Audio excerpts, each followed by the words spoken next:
Театральный сезон в самом разгаре. В Республике Башкортостан уже были и ожидаются премьерные постановки, а также очень много интересных выставок, в том числе и в Национальном музее Республики Башкортостан и во многих других.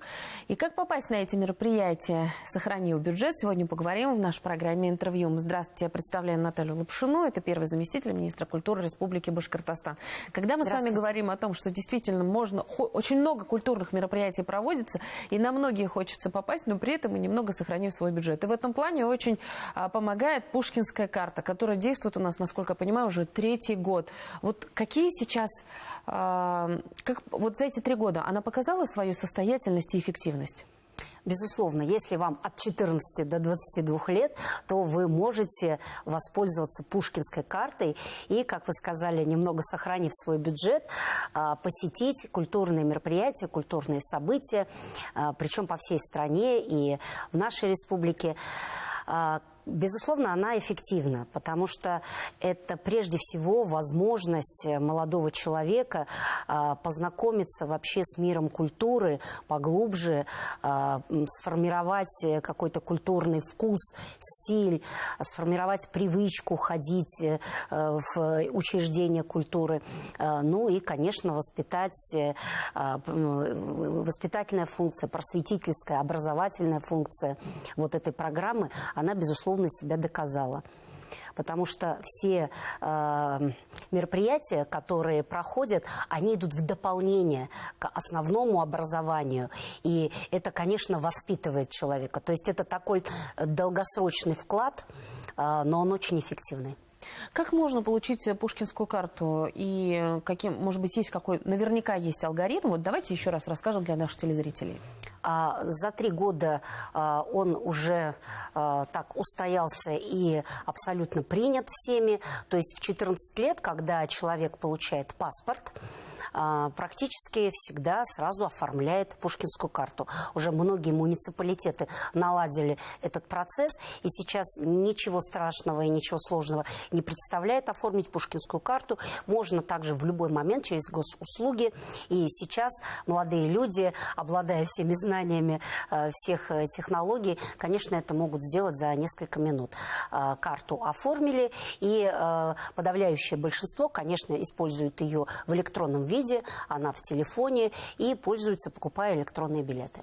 Как она работает? Вот после того, как оформил ее, что нужно делать дальше? И, может быть, как-то можно пополнять ее? Вот как это происходит? Да, конечно, есть несколько правил. То есть, во-первых, это возрастной ограничитель с 14 до 22 лет. Второе правило, она дается раз в год. Сумма ее 5000 рублей.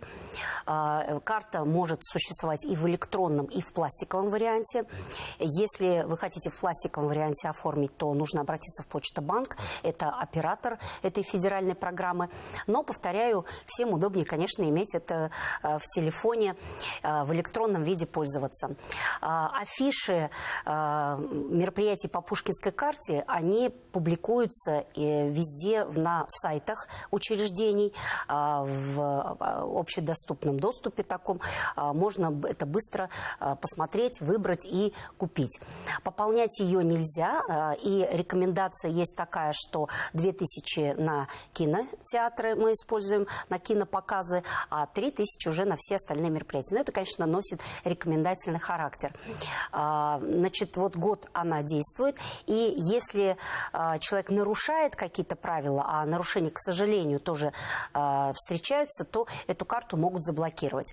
Нарушения, такие одно из самых распространенных, это покупка на одну карту нескольких билетов на один сеанс или на одно мероприятие.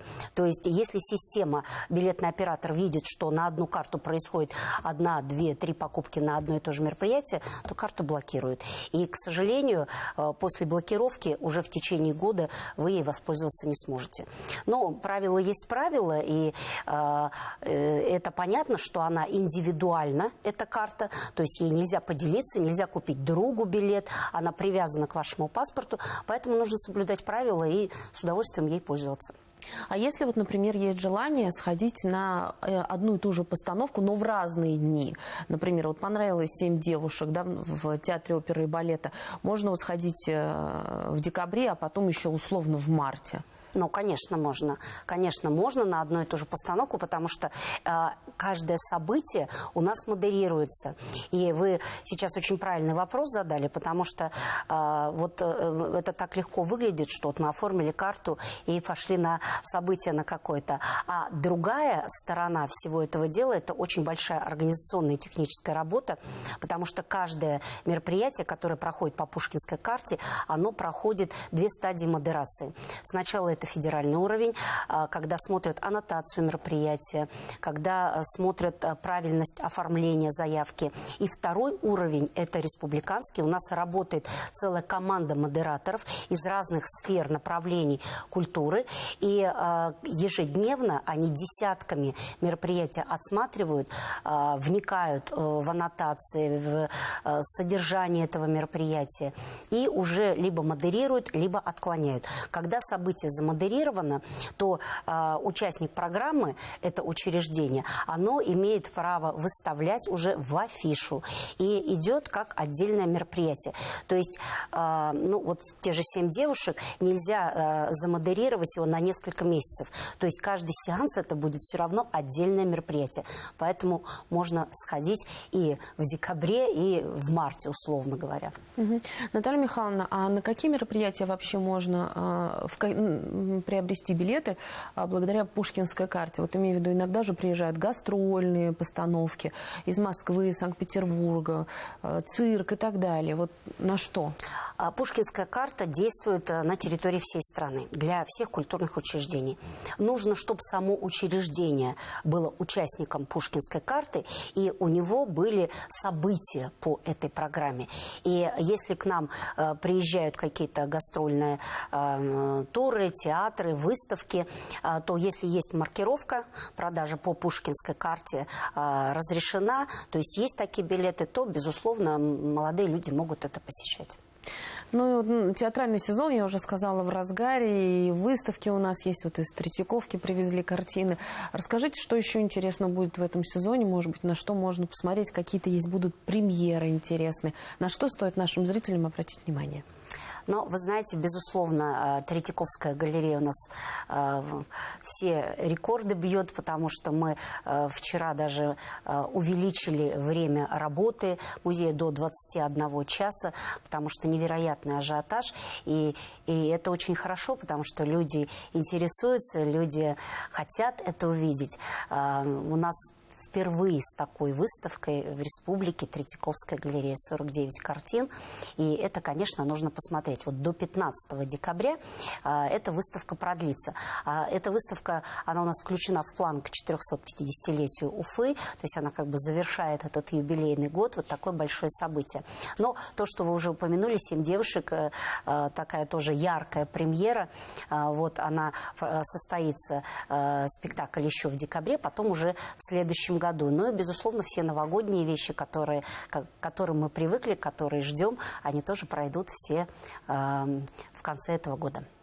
Наталья Михайловна, спасибо огромное, что пришли к нам в студию, рассказали о том, как можно воспользоваться Пушкинской картой, на что она, где ее можно применить, и при этом не нарушая правил, потому что это такие нюансы, которые стоит учитывать при ее использовании. Спасибо огромное. Спасибо. Это была программа «Интервью». Спасибо, что были с нами.